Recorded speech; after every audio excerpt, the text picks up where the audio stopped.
پردہ نشین سامعات، السلام علیکم ورحمۃ اللہ تعالی وبرکاتہ۔ لک الحمد یا اللہ، الصلاۃ والسلام علیک یا رسول اللہ، اما بعد۔ اعوذ باللہ من الشیطان الرجیم، بسم اللہ الرحمن الرحیم۔ قال اللہ تبارک و تعالی فی شان حبیبہ الکریم، ان اللہ وملائکتہ یصلون علی النبی یا ایہا الذین آمنوا صلوا علیہ وسلموا تسلیما۔ صلی اللہ علی النبی الامی وآلہ صلی اللہ تعالی علیہ وسلم۔ صلاۃ و سلام علیک یا حبیبی یا کریمی یا محسنی یا رسول اللہ صلی اللہ تعالی علیہ وسلم۔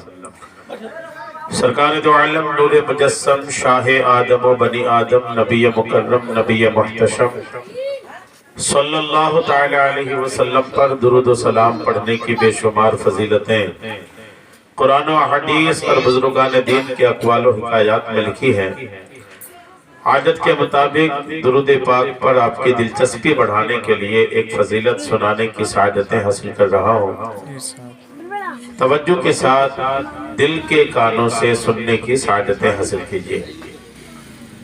اللہ کے ایک بہت بڑے نیک بندے ہیں، بہت بڑے عالم اور بزرگ شخصیت ہیں، حضرت سیدنا احمد بن ثابت بنانی رحمت اللہ تعالی علیہ۔ بہت بڑی شخصیت ہے، کئی کتابوں کے مصنف ہیں، اپنے زمانے کی علمی شخصیات میں اعلیٰ درجے کی شخصیت کے مالک ہیں۔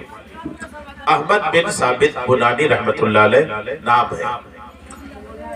یہ کہتے ہیں کہ ایک دن میں بیٹھ کر کے درود پاک کے بارے میں کچھ سوچ رہا تھا لکھنے کے لیے۔ درود پاک کے فضائل، برکتیں، عظمتیں غور کر رہا تھا۔ اسی دوران کسی فکر میں ڈوبے رہنے کی وجہ سے تھوڑی دیر میں مجھے نیند لگ گئی۔ احمد بن ثابت بنانی کہتے جب نیند لگی تو میں خواب کیا دیکھتا ہوں کہ کسی جامع مسجد کے باہر ہو اور بہت بھیڑ مسجد کے باہر ہے، اندر بھی بہت بھیڑ ہے۔ احمد بن ثابت بنانی کہتے ہیں کہ میں باہر والوں سے تو کوئی رابطہ نہیں کیا، مسجد کے اندر گیا۔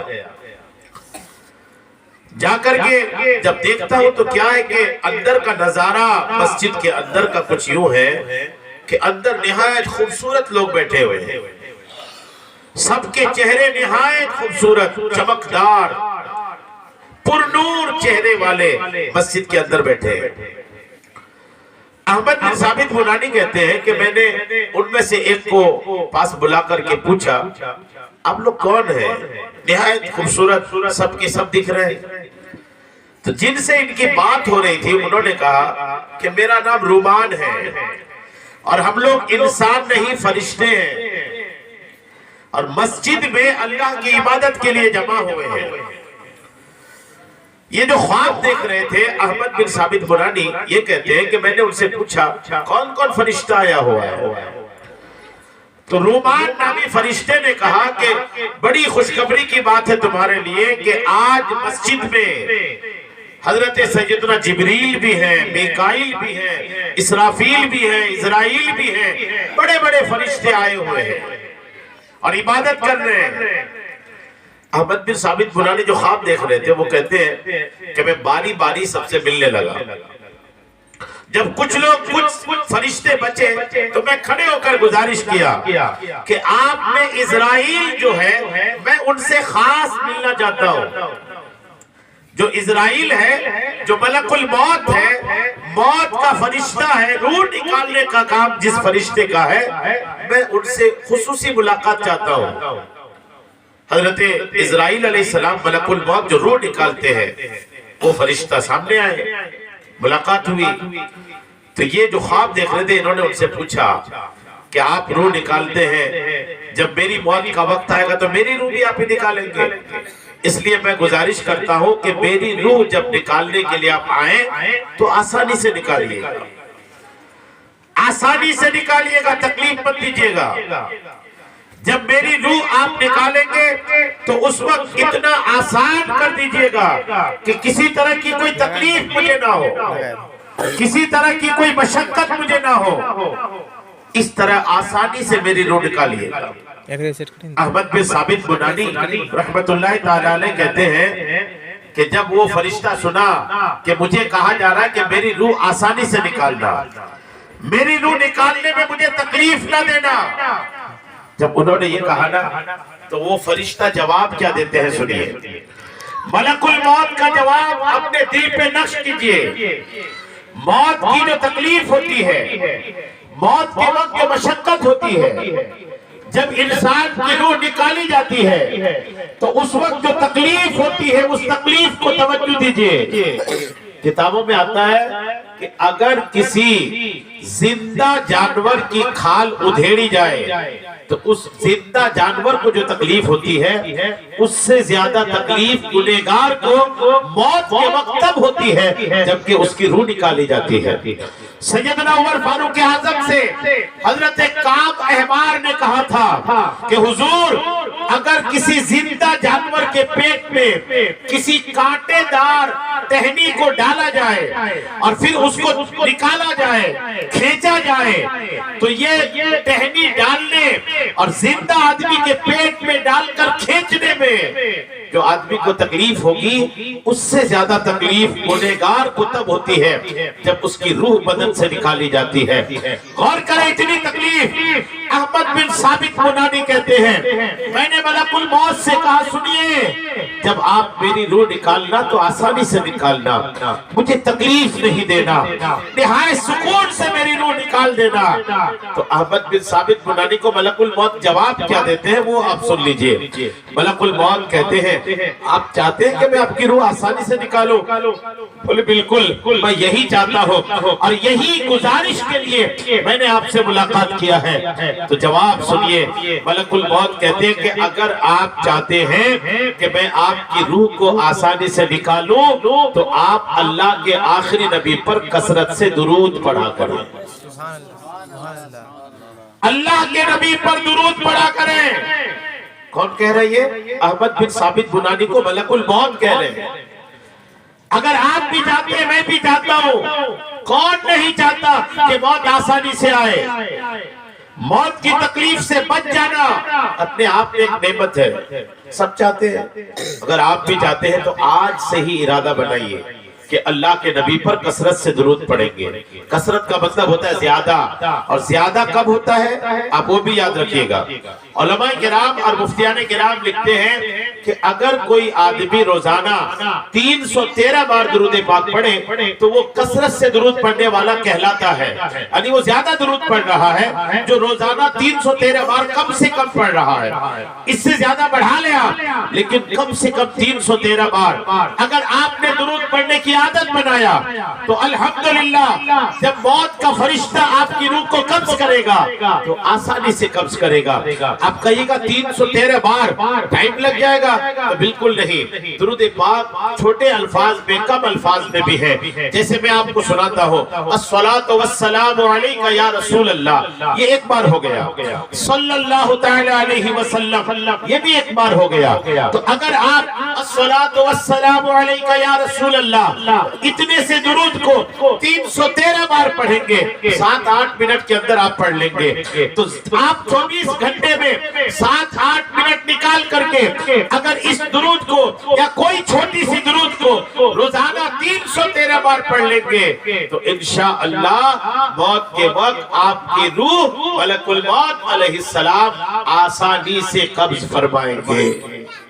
جی لگا کر مدینے کی طرف لو لگا کر ایک مرتبہ درود پاک پڑھی، اللہم صلی علی سیدنا شفیعنا حبیبنا مولانا محمد بارک وسلم، صلاۃ و سلام علیکہ یا حبیبی یا قریبی یا محسنی یا رسول اللہ صلی اللہ تعالی علیہ وسلم۔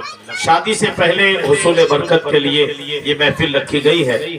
میں سب سے پہلے ہمارے نبی کریم علیہ السلام کی سب سے چھوٹی بیٹی سیدہ فاطمہ الزہرا، حضرت علی کی اہلیہ، حسنین کریمین کی والدہ، تمام جنتی خواتین کے سردار حضرت سیدہ فاطمہ الزہرا رضی اللہ تعالی عنہ اور حضرت علی کی شادی کی کچھ جھلکیاں آپ کو بتاؤں گا، پھر اسی میں ہم لوگ دیکھیں گے کہ وہ بھی ایک شادی ہوئی تھی اور آج بھی شادیاں ہوتی ہیں، لوگ کیا کیا کرتے ہیں۔ آئیے ایک تاریخی بات میں آپ کو سناتا ہوں کہ حضرت علی کی شادی سیدہ فاطمہ سے کیسے ہوئی تھی، کیا کیا اتار چڑھاؤ آئے تھے، کس طرح رشتہ آیا تھا، کس طرح رشتہ قبول ہوا تھا، کس طرح سیدہ فاطمہ کی رخصتی ہوئی تھی، اور کس طرح شادی کی پہلی رات حضرت علی شیر خدا حضرت فاطمہ کے ساتھ گزارے تھے۔ تمام باتیں ایک بعد ایک آپ سنیں گے۔ یہ سنانے کا میرا مقصد یہ ہے کہ اس شادی کو بھی دیکھیے اور آج کی شادیوں کو بھی دیکھیے، پھر آپ دیکھیں گے کہ مسلمان اپنے دین سے کتنا دور ہو چکا ہے، مسلمان اپنے نبی کی شریعت سے کتنا دور ہو گیا ہے، اور مسلمان کے لیے ذلت و رسوائی پریشانی کا سب سے بڑا سبب یہ ہے کہ مسلمان آج دین سے دور ہوتا جا رہا ہے، اپنے مذہب سے دور ہوتا جا رہا ہے۔ آپ یقین کریں، آپ اپنے مذہب سے جتنا قریب ہوں گے آپ اتنا محفوظ رہیں گے، آپ اپنے دین کے جتنے قریب ہوں گے اللہ تعالیٰ اتنی آپ کی حفاظت فرمائے گا، آپ کی دنیا بھی اچھی ہوگی، آپ کی آخرت بھی اچھی ہوگی۔ سیدہ فاطمہ الزہرا، ان کی پیدائش سنیے۔ سیدہ فاطمہ الزہرا کی ماں حضرت خدیجہ الکبریٰ، کون؟ حضرت خدیجہ سیدہ فاطمہ کی ماں ہے۔ لوگوں کو یہ تو یاد ہے کہ سیدہ فاطمہ کے والد ہمارے نبی کریم علیہ السلام ہیں، لیکن ہماری قوم کی ایک تعداد ہے جن کو حضرت فاطمہ کی ماں کا نام نہیں پتا۔ حضرت فاطمہ کی ماں کا نام سیدہ خدیجہ الکبریٰ، نبی کریم علیہ السلام کی پہلی بیوی، نبی کریم علیہ السلام پر اپنی جان نچھاور کرنے والی بیوی خدیجہ الکبریٰ رضی اللہ تعالی عنہا۔ ایک دن جب فاطمہ پیدا ہی نہیں ہوئی تھی، خدیجہ الکبریٰ نے ہمارے نبی کریم علیہ السلام سے عرض کیا، یا رسول اللہ میں جنت کا سیب دیکھنا چاہتی ہوں، جنت کا سیب، یا رسول اللہ مجھے جنت کا سیب دکھا دیجئے۔ نبی کریم علیہ السلام اس طاقت کے مالک ہیں، اس قوت کے مالک ہیں کہ نبی نے یہ نہیں فرمایا کہ تم جنت کا پھل دنیا میں کیسے دیکھو گے، نہیں، آقا نے منع نہیں کیا۔ نبی کریم علیہ السلام فوراً دعا کرتے ہیں، اے میرے مولا جنت کا سیب بھیج دے، خدیجہ دیکھنا چاہتی ہے۔ نبی کریم علیہ السلام کا دعا کرنا تھا۔ حضرت جبریل علیہ السلام جنت کے 2 سیب لے کر آتے ہیں، 2 سیب لے کر آئے اور نبی کریم کی بارگاہ میں پیش کیا، حضرت خدیجہ کو دکھایا گیا، اے خدیجہ دیکھو یہ جنت کا سیب ہے، ایک نہیں 2 سیب سیدنا جبریل علیہ السلام لے کر کے آئے ہیں۔ حضرت جبریل نے 2 سیب لایا اور 2 سیب لا کر کے اللہ کا پیغام سنایا کہ اے میرے نبی اللہ کا پیغام یہ ہے کہ دونوں سیب میں سے ایک سیب آپ کھا لیں اور ایک سیب خدیجہ کھا لیں، دونوں ایک سیب کھا لیں اور اس کے بعد حق زوجیت ادا کریں۔ اللہ تعالیٰ انہی 2 سیب کی برکت اور آج کی حق زوجیت میں اللہ تعالیٰ آپ کو ایک ایسی بیٹی عطا کرے گا جس بیٹی سے اللہ تعالیٰ آپ کو 2 بیٹا عطا کرے گا جن کا نام حسن و حسین ہوگا۔ اللہ تعالیٰ انہی دونوں بچوں کے ذریعے سے اے اللہ کے رسول آپ کے دین کی حفاظت کرے گا، آپ کے دین کو محفوظ کرے گا۔ اللہ تعالیٰ کے پیارے رسول صلی اللہ تعالیٰ علیہ وسلم ہے، ایک سیب خود کھاتے ہیں، ایک سیب حضرت خدیجہ کھاتی ہے، رات کو حق زوجیت ادا ہوتی ہے۔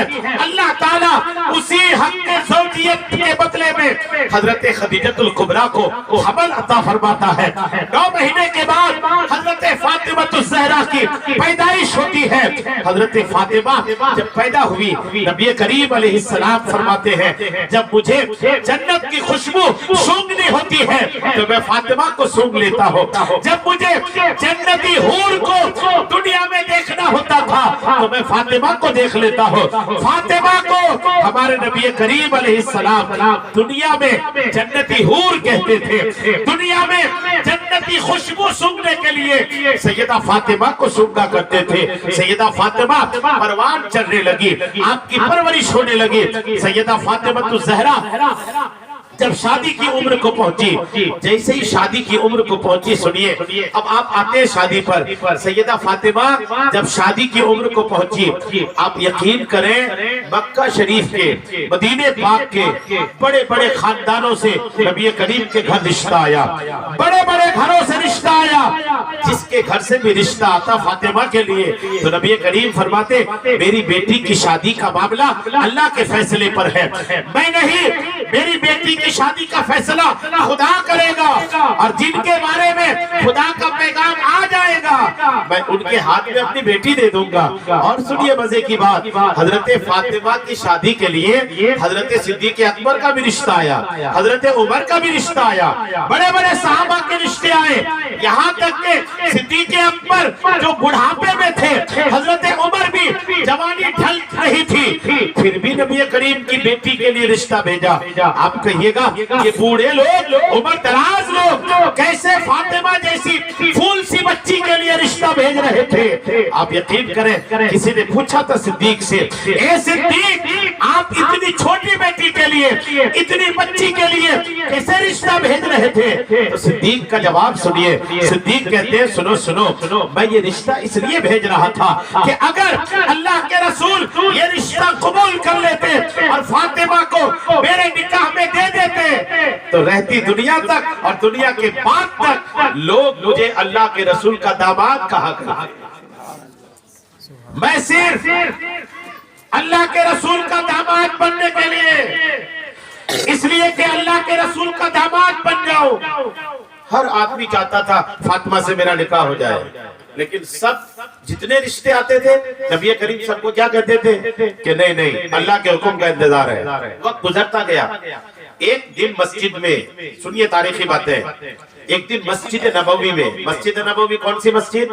جو مدینہ پاک میں مسجد ہے، جس مسجد کے چھت پر گنبد خضرا ہرا ہرا سا گنبد ہے، اس مسجد کو مسجد نبوی کہتے ہیں۔ اللہ تعالیٰ آپ کو حج و عمرہ نصیب کرے، جب آپ جائیں گے تو اپنی آنکھوں سے دیکھیں گے، بڑی سہانی مسجد ہے۔ اس مسجد نبوی میں حضرت صدیق اکبر بیٹھے ہیں، حضرت عمر فاروق اعظم بیٹھے ہیں، حضرت سعد بن معاذ بیٹھے ہیں، بڑے بڑے صحابی ہیں بیٹھے ہیں، اور باتوں بات میں حضرت فاطمہ کا ذکر نکلا۔ ان دونوں نے، ان تینوں نے آپس میں بات کیا کہ آخر بات کیا ہے؟ بڑے بڑے رشتے آئے فاطمہ کے لیے، نبی کریم نے قبول نہیں فرمایا، بات کیا ہے؟ اب تک کس کے انتظار میں یہ رشتہ روک کر کے رکھا گیا ہے؟ تو حضرت صدیق نے کہا ہو نہ ہو یہ رشتہ علی کے لیے روک کر کے رکھا گیا ہے، اس لیے کہ اب تک علی نے فاطمہ کے لیے رشتہ نہیں بھیجا ہے، ہو سکتا ہے نبی کریم علی کے انتظار میں اپنی بیٹی کی شادی کہیں پر پکی نہیں کیا ہے۔ ان تینوں نے آپس میں مشورہ کیا کہ کیوں نہ علی کو کہا جائے کہ اے علی تم رشتہ کیوں نہیں بھیجتے؟ ان میں تینوں میں سے ایک نے کہا کہ ہو سکتا ہے علی نے اس لیے رشتہ نہیں بھیجا کہ وہ غریب آدمی ہے، رہنے کا خود کا گھر نہیں ہے، اچھا مکان نہیں ہے، علی غریب ہونے کی وجہ سے ہو سکتا ہے رشتہ نہیں بھیج رہے ہو۔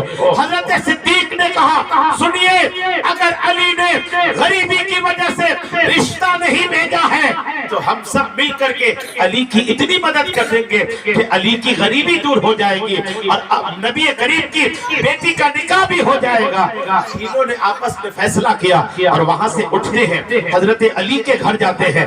حضرت علی کے گھر کے پاس حضرت علی کی اپنی ایک مسجد تھی جس میں وہ عبادت کرتے تھے، یہ بات بھی صحابہ میں تھی۔ سنیے یہ ایک پوائنٹ میں دیتا ہوں، صدیق اکبر مدینے میں رہتے تھے، حضرت علی مدینے میں رہتے تھے، اسی مدینے میں مسجد نبوی جیسی مسجد بھی تھی جہاں پر ایک رکعت نماز کا ثواب 50 رکعت کے برابر ہے، لیکن اس کے بعد بھی سننے والی بات یہ ہے کہ حضرت صدیق کی اپنی ایک چھوٹی مسجد تھی، حضرت علی کی بھی اپنی ایک چھوٹی مسجد تھی۔ کیوں بنائے تھے بھائی ان لوگوں نے وہ مسجد؟ وہ بنایا اس لیے تھا کہ جب مسجد نبوی میں جانے کا وقت نہ ہو، مصروف ہو، اپنے گھر میں ہو تو اپنے گھر کے پاس اپنی نجی مسجد میں بھی اللہ کی عبادت کرے، عبادت نہ چھوٹے اور مسجد میں عبادت ہو بڑے بڑے صحابہ اپنی پرسنل مسجد بنا رکھا تھا. آج ہماری قوم کے لوگ 10 کمرے کے 8 کمرے کا گھر تو بنا لیتے ہیں, لیکن اسی گھر میں ایک کوئی کمرہ نماز کے لیے نہیں بنا پاتے.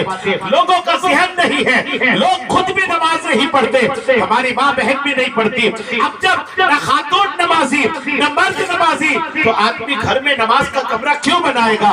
بدلیے اس روش کو, خود بھی نمازی بنیے, اپنے گھر کی عورتوں کو بھی نمازی بنائیے. ایک نمازی خاندان جب ایک مسجد بنائے گا تو اس میں ایک کمرہ الگ سے وہ نماز کے لیے ضرور رکھے گا. اس لیے رکھے گا کہ انہیں معلوم ہے ٹھنڈی گرمی برسات اگر مسجد جانے کا موقع نہ ملے تو گھر کی مسجد میں نماز پڑھ لوں گا. اور یہ کوئی نیا طریقہ نہیں, اسلام کا طریقہ ہے, صدیق اکبر کا طریقہ ہے, حضرت علی کا طریقہ ہے کہ اپنے گھر میں اپنی نماز کے لیے ایک مسجد بناتے تھے. اس لیے میں آپ کو دعوت دیتا ہوں, اگر آپ نے 5 کمرے کا ایک گھر بنایا, اس میں چھوٹا سا ایک کمرہ نماز کے لیے بنایا, گھر میں یہ مشہور ہو کہ یہ نماز کا کمرہ ہے, اس گھر میں جب بچہ بڑا ہوگا تو وہ دیکھے گا بچپن سے کہ میرے گھر میں ایک کمرہ ہے تو نماز کا کمرہ ہے. وہ بچہ جب نماز کا کمرہ دیکھتے دیکھتے بڑا ہوگا تو اسے معلوم ہوگا کہ ہم مسلمان ہیں, ہمیں نماز پڑھنا پڑتا ہے. بچہ جب مسجد دیکھتے دیکھتے بڑا ہوگا, مسجد بھی جائے گا تو نماز پڑھے گا, اگر نہیں جائے گا تو اپنے گھر کی مسجد میں بھی نماز پڑھے گا. اس لیے آپ سب سے گزارش ہے کہ گھر میں ایک نماز کا کمرہ ضرور بنائیے. حضرت علی کے گھر میں ایک نماز کا کمرہ تھا, الگ ایک مسجد تھی آپ کی خود کی. صدیق اکبر اور حضرت عمر فاروق اعظم, سعد بن معاذ, یہ تینوں اٹھے اور کہاں گئے؟ علی کی مسجد میں. دیکھیں علی ہے نہیں, گھر میں معلوم کیا کہاں گئے ہیں. تو آپ سنیے, آج ہماری قوم چھوٹا کام کرنے میں کئی بار شرماتے ہیں. ہمارے لوگ چھوٹا کام, چھوٹا کام میں کروں گا, اور وہی چھوٹا کام دوسرے لوگ کر کر کے بڑے ہو گئے. کام اگر حلال کا ہے تو اس کو ہرگز چھوٹا نہ سمجھیے. اگر روزگار حلال ہے تو اس حلال روزگار کو کبھی چھوٹا نہ سمجھیے. حضرت علی ہے, شیر خدا ہے, داماد مصطفیٰ ہے, اسلام کے چوتھے خلیفہ ہیں, لیکن جب معلوم کیا یہ تینوں نے کہ علی کہاں ہے, کیا خبر لگی؟ سنیے, خبر یہ لگی کہ علی اپنی اونٹنی کے ذریعے سے ایک انصاری کی کھیت کو مزدوری میں سینچائی کرنے گئے. غور کریں آپ, ہمارے لوگ ناک بنا لیتے ہیں, میں یہ کام کروں گا, یہ کام میرے لیول کا نہیں ہے, یہ میری اسٹیٹس کو میچ نہیں کرتا.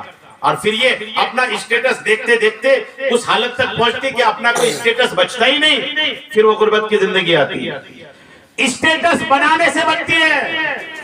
اور آج کل تو اسٹیٹس کا لیول دولت ہے, آپ کی جیب میں پیسہ ہے, آپ کا اسٹیٹس خود ہی اونچا ہو جاتا ہے, اور جیب میں پیسہ نہیں تو کون سا اسٹیٹس, کائے کا اسٹیٹس.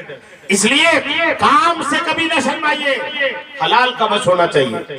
جب حلال کام ہو اس کے لیے گلی چوراہے پہ کھڑے کیوں نہ ہونا پڑے, کام حلال کا ہو ٹھیلا کیوں نہ ڈھکیلنا پڑے, کام حلال کا ہو کسی جگہ کہیں کھڑا ہونا پڑے, اس کے لیے شرمائیے نہیں. حضرت علی ہے, شیر خدا ہے, لیکن کام کیا کر رہے ہیں؟ اپنی اونٹنی کے ذریعے سے کسی انصاری صحابی کی کھیت کی سینچائی کرنے گئے, مزدوری کر رہے ہیں. حضرت صدیق اکبر کھیت میں ہی چلے گئے. بولے کون سے کھیت میں؟ کھیت میں ہی پہنچ گئے. حضرت علی نے جب دیکھا اتنے بڑے بڑے 3 صحابی آج کھیت میں ملنے آ گئے, سمجھ گئے کوئی بڑا میٹر ہے, جلدی سے کام روکا, ملنے آئے. بولے آپ تینوں اتنی بڑی شخصیات کھیت تک آ گئے, کیا بات ہے بھائی؟ تو صدیق اکبر نے کھیت میں کھڑے کھڑے فرمایا, علی تم نے اب تک فاطمہ کے لیے رشتہ نہیں بھیجا, کیا بات ہے؟ سب نے رشتہ بھیجا, نبی کریم سب کو روک کے رکھے, اللہ کے حکم کا منتظر ہے. ہو سکتا ہے علی تمہارے لیے رشتہ رکا ہوا. تو حضرت علی کا جواب سنیے.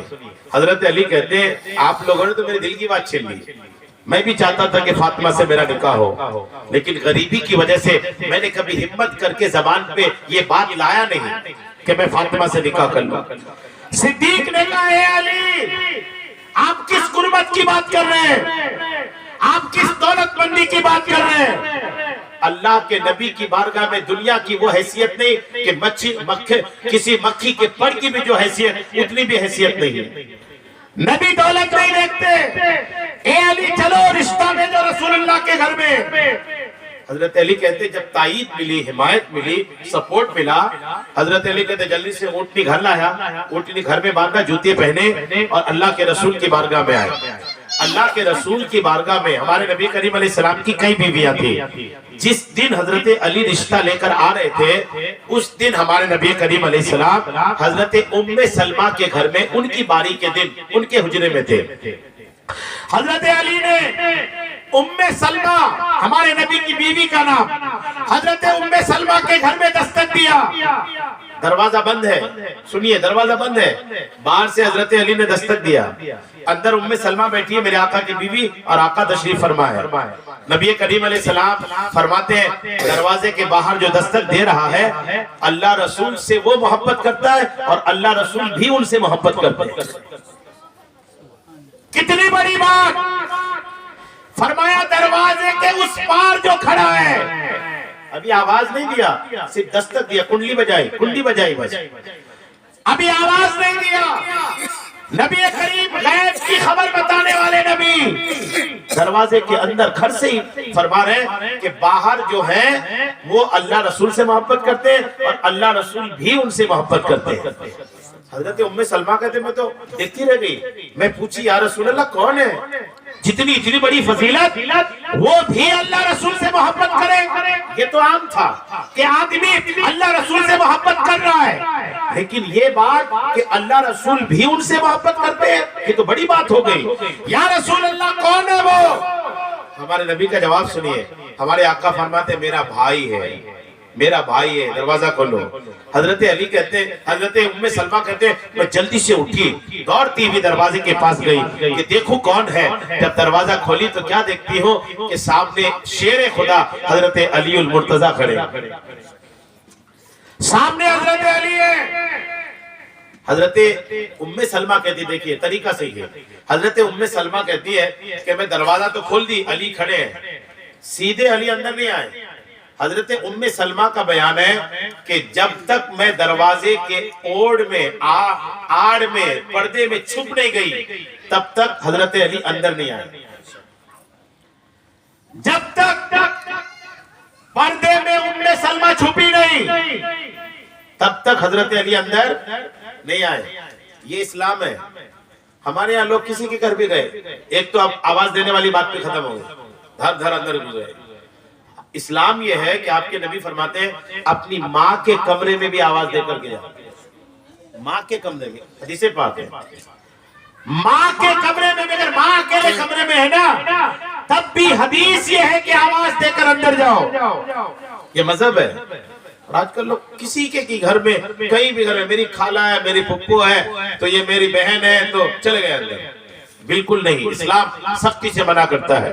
حضرت علی دیکھیے جب تک ام سلمہ پردے کے اندر نہیں گئی حضرت علی اندر نہیں گئے، جب پردے میں گئے تو حضرت علی اندر آ گئے۔ سنیے حضرت علی جب اندر آئے، جیسے اندر آئے نا تو کتابوں میں لکھا ہے کہ نبی کریم کے پاس سر جھکا کے بیٹھ گئے اور اپنے ہاتھ سے زمین کوریدنے لگے، جیسے بچہ کبھی کسی بڑے کے پاس شرماتا ہے کسی چیز کو مانگنے کے لیے نا، وہ حیا کا انداز تھا کہ وہ زمین کورید رہے تھے۔ نبی کریم علیہ السلام نے فرمایا شرماؤ نہیں علی، تمہارا مقام میری بارگاہ میں اتنا ہے کہ تم جو فرمائش کرو گے تمہاری فرمائش پوری کی جائے گی، بول کر کے دے۔ فرمایا علی بولو، جو تم مانگو گے تمہیں دیا جائے گا، کوئی ایسی چیز نہیں کہ تم مانگو اور دیا نہ جائے۔ حضرت علی شیر خدا کہتے ہیں یا رسول اللہ آپ جانتے ہیں کہ آپ نے بچپن سے ہی مجھے میری ماں باپ سے لے لیے تھے، آپ نے مجھے کھلایا پلایا پرورش کی تعلیم دی، اور سب سے بڑا یہ کہ مجھے بت پرستی سے بچا کر اسلام جیسی دولت دیا۔ یا رسول اللہ علم دیا، ایمان دیا، کھلایا پلایا، پالا پوسا، تربیت کی، بڑا کیا۔ یا رسول اللہ اب جب بڑا ہو گیا ہوں تو میں چاہتا ہوں میرا بھی اپنا گھر ہو، پریوار ہو، بیوی بچے ہو۔ یا رسول اللہ میں اس سلسلے میں چاہتا ہوں کہ فاطمہ کا نکاح آپ مجھ سے کر دیجیے۔ حضرت علی نبی کریم سے ڈائریکٹ سیدہ فاطمہ کے رشتے کے لیے بات کر رہے ہیں۔ نبی کریم علیہ السلام کا جواب سنیے۔ حضرت ام سلمہ جو کمرے میں پردے میں بیٹھی تھی وہ کہتی ہے کہ جیسے ہی علی نے رشتے کی بات کیا نبی کریم کا چہرہ چاند سے زیادہ کھلنے لگا، آقا خوش ہو گئے۔ ایسا خوش ہوئے کہ جیسے چاہ ہی رہے تھے کہ علی رشتہ بھیجے اور میں رشتہ قبول کروں۔ نبی کریم کا جواب سنیے، اب جو بات میں بتا رہا ہوں اس کو سنیے۔ نبی کریم فرماتے ہیں علی خوشخبری ہو تمہارے لیے کہ تمہارا نکاح تمہارے آنے سے پہلے اللہ تعالیٰ نے فرشتوں کی گواہی میں آسمانوں میں کر دیا ہے میری بیٹی فاطمہ کے ساتھ۔ اللہ نے پہلے پڑھا چکا ہے نکاح۔ حضرت علی کہنے لگے یا رسول اللہ کیسے؟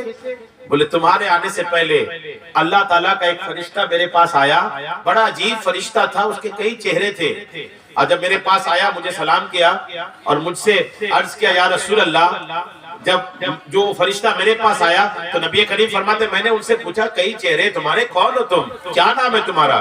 کہنے لگے یا رسول اللہ میرا نام سبتائیل ہے اور میں اللہ کے عرش کے پائے میں سے ایک پایا پکڑ کے رکھتا ہوں، اور میں نے آج آسمان میں جب دیکھا کہ دھوم مچی ہے فاطمہ کی شادی کی، جب میں نے آسمان میں دیکھا کہ علی اور فاطمہ کی شادی کے جنت میں نغمے گائے جا رہے ہیں، میں نے جب آسمان میں دیکھا کہ آپ کی بیٹی کا نکاح اللہ نے فرشتوں کی گواہی میں حضرت فاطمہ کا نکاح علی سے کیا ہے، تو میں نے اللہ سے یہ گزارش کیا مولا سب تو تیرے محبوب کے پاس جاتے آتے رہتے ہیں، آج تک میں کبھی نہیں گیا، آج میں جانا چاہتا ہوں، اور سب سے پہلے علی کی شادی فاطمہ کے ساتھ مولا تو نے جو کیا ہے اس کی بشارت اور خوشخبری لے کر سب سے پہلے میں اللہ کے رسول کی بارگاہ میں جانا چاہتا ہوں۔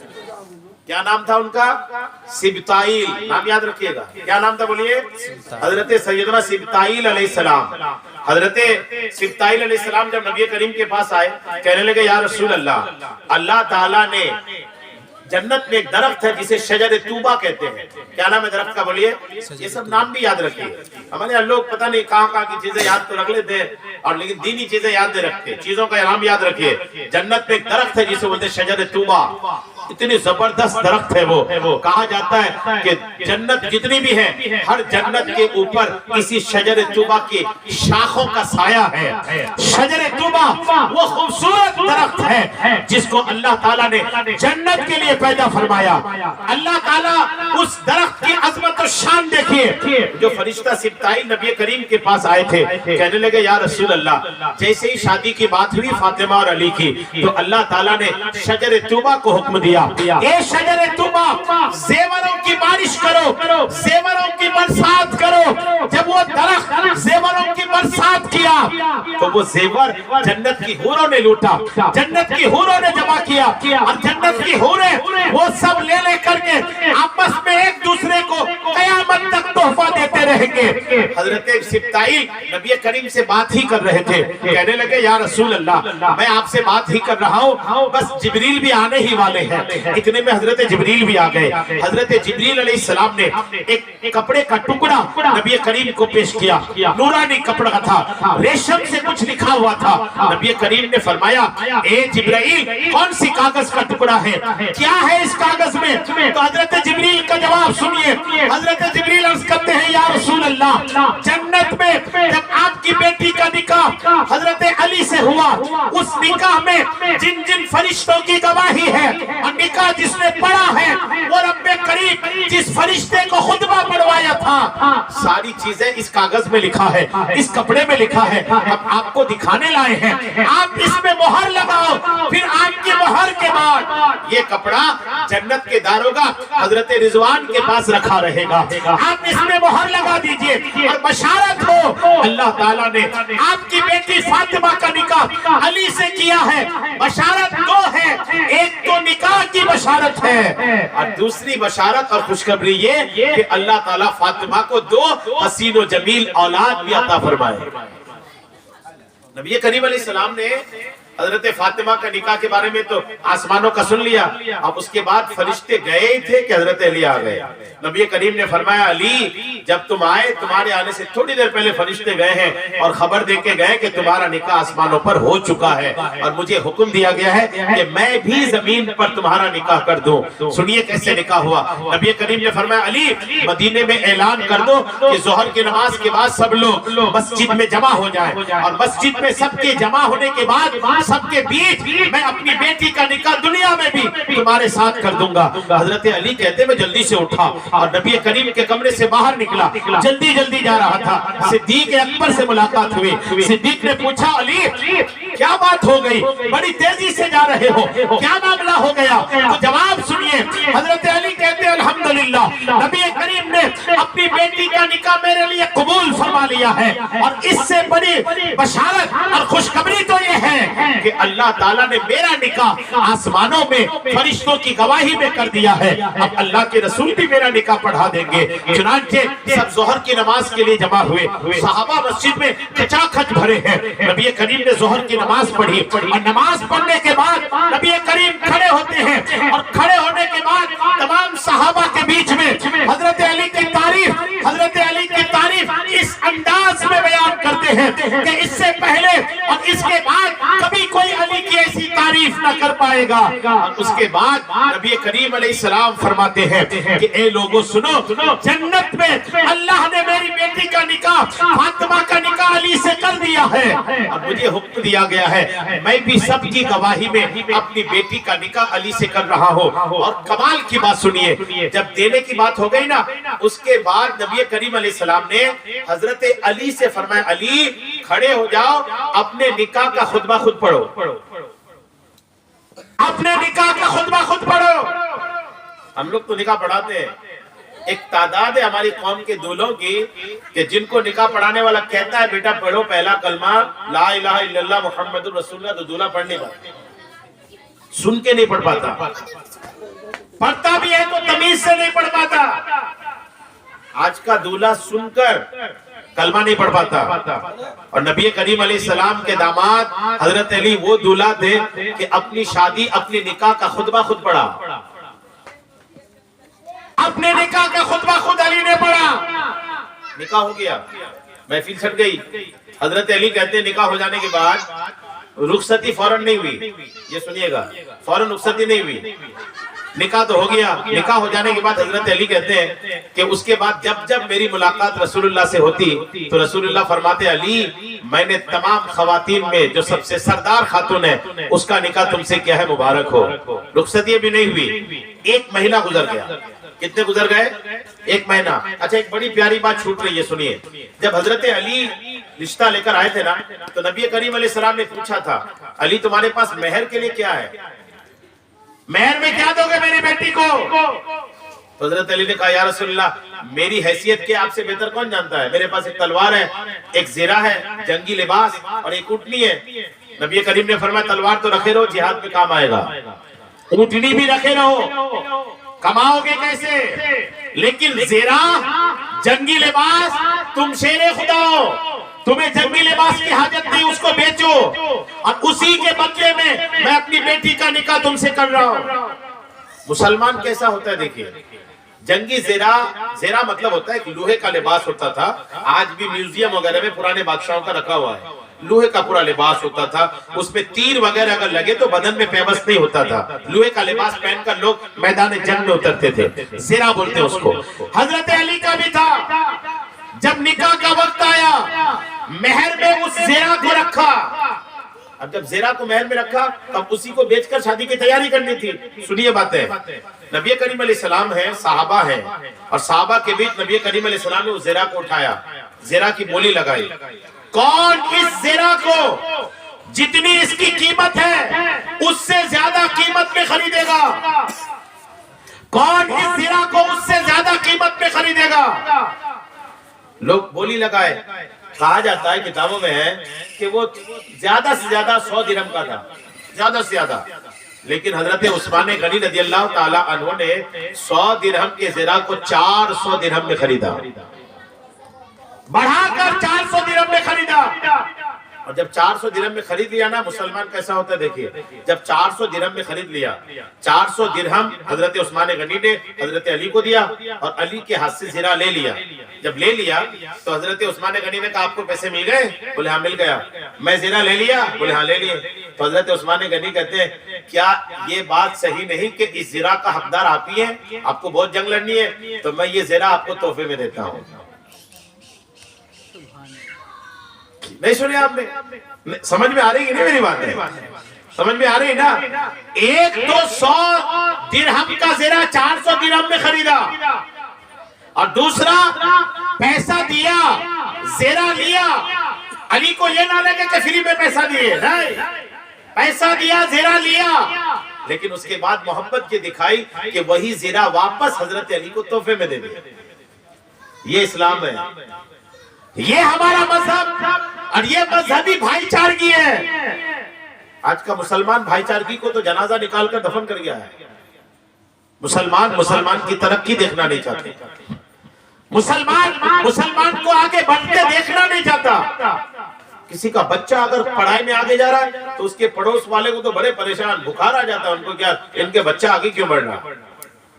کسی کا گھر اچھا بن رہا ہے تو پڑوسیوں کی تو طبیعت ویسی آدھی خراب ہونے لگتی ہے کہ یار یہ پڑوسی اتنا اچھا گھر کیوں بنا رہا ہے۔ خدا کے واسطے یہ سب چیزیں الگ کریں۔ اسلام مسلمان کی ترقی پر خوش ہونے کا بتاتا ہے۔ اسلام یہ بتاتا ہے کہ مسلمان کی ترقی پر خوش ہوئیے، اس لیے خوش ہوئیے کہ کائنات کے سارے مسلمانوں کو آپ کے نبی نے ایک بھائی اور ایک عمارت کہا ہے۔ مسلمان چاہے ہند کا ہو، چاہے دنیا کے کسی کونے میں بستا ہو، اگر مسلمان ہے تو ہمارا بھائی ہے، اور جب ہمارا بھائی ہے اگر ترقی کر رہا ہے تو ہمیں خوش ہونا چاہیے کہ میرا بھائی ترقی کر رہا ہے۔ مسلمان بھائی چارگی کا بتاتا ہے۔ حدیث پاک کا مفہوم ہے کہ آدمی جب تک اپنے بھائی کی محبت کو اپنی جگہ پہ گھر نہیں دیتا تب تک وہ جنت کے قابل نہیں ہوتا۔ اس لیے اپنے دلوں میں بھائی چارگی کو پیدا کیجئے۔ حضرت عثمان غنی نے 400 درہم میں خریدا۔ کتنے درہم میں؟ 400 درہم میں۔ جب 400 درہم آ گئے نا، نبی کریم علیہ السلام نے ایک مٹھی اٹھایا، صدیق اکبر کو دیا۔ کن کو دیا بولیے؟ صدیق کو دیا، بولے جہیز خرید کر کے لاؤ۔ سن رہے ہیں آپ؟ کس کے پیسے سے جہیز خریدا جا رہا ہے؟ دھیان رکھیں، زرہ کس کا تھا؟ حضرت علی کا۔ جب علی کا زرہ تھا تو اس میں جو پیسے آئے وہ کس کے ہیں؟ علی کے۔ علی کا ہی زرہ، علی کا ہی پیسہ۔ نبی کریم نے کیا فرمایا؟ میری فاطمہ بیٹی کے لیے جہیز خرید کر کے لاؤ۔ کیا مطلب؟ فاطمہ کا جو جہیز آیا تھا نا وہ بھی علی کے پیسے سے آیا تھا۔ آپ کے یہاں تو بہت برا ماحول ہے، میں اس علاقے کو بہت پرانا جانتا ہوں۔ لوگ فقیری کو سلامی بولتے ہیں، شادی سے پہلے جو پیسے لیتے ہو فقیری ہے۔ آپ کیا لوگ سلامی بولتے ہیں، وہ سلامی ہے۔ بیٹی کا باپ وہ زمین بگاڑ کر کے رو کر کے پیسہ لاتا ہے، اور ہمارے یہاں دولے اس کو سلامی سمجھتے ہیں۔ کوئی سلامی نہیں ہو۔ میں ایک جگہ حضرت ہمارے علاقے میں ایک جگہ میں ایک ATM کے باہر 4-5 سال ہو گیا ATM کے باہر کھڑا تھا۔ دو لوگ بات کر رہے تھے آپس میں، وہ دولہا تھا ایک جو بات کر رہا تھا، ایک اس کا ساتھی تھا، اس کی شادی ہونے والی تھی۔ وہ اپنے سسر کے ساتھ دہیز کی بائک خریدنے کے لیے آیا تھا، تو بات کر رہے تھے، میں نے سنا وہ لوگ بات کر رہے تھے، یوں بات کر رہے تھے کہ یار میں سسر کے ساتھ ایجنسی جب گیا نا تو جب تک گیا بڑا مسکراتے گیا، لیکن جب گاڑی لے لیا نا تو اس کے بعد تو میرا سسر نہ مجھ سے ملا نہ بات کیا، پتہ نہیں کہاں سے چلا گیا، کدھر سے چلے گئے، کوئی بات نہیں، چلے گئے، سلام مسافہ کچھ نہیں۔ تو میرے دل میں سوچ رہا تھا کہ تم 1,00,000 1.5 لاکھ 2.25 لاکھ کی بائک لیے ہوگے، وہ تمہارا سسر جانے کہاں سے پیسہ لایا ہوگا، وہ کائے کے لیے مسکرا کے تم سے ملے گا؟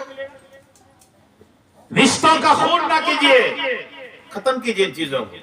کب تک؟ وہ بھی بہار کا عالم، ہندوستان کا کون سا کونا ہے جو بہار کے عالم سے خالی ہے؟ بہار کے علماء ہندوستان کو علم سکھا رہے ہیں، اور ہمارے بہار میں ہی اتنی جہالت بنی رہے گی۔ دھیرے دھیرے ان چیزوں کو ختم کیجئے، سلامی ختم کیجئے۔ آپ کی قسمت کا، آپ مسلمان ہیں نا، میں ایک لائن دیتا ہوں، اس لائن کو یاد رکھیے گا۔ آپ مسلمان ہیں نا، آپ اپنی قسمت کا آخری پیسہ کھانے سے پہلے مریں گے نہیں۔ آپ اپنی قسمت کا آخری پیسہ، آپ اپنی قسمت کی آخری روٹی کھانے سے پہلے مریے گا نہیں۔ آپ کی قسمت کا مقدر کا آپ کو مل کر رہے گا۔ اب آپ کا ہے، آپ کو کیسے لینا ہے؟ نبی کریم علیہ السلام نے فرمایا جہیز خرید کر، کیا جہیز خرید کر لایا صدیق اکبر نے؟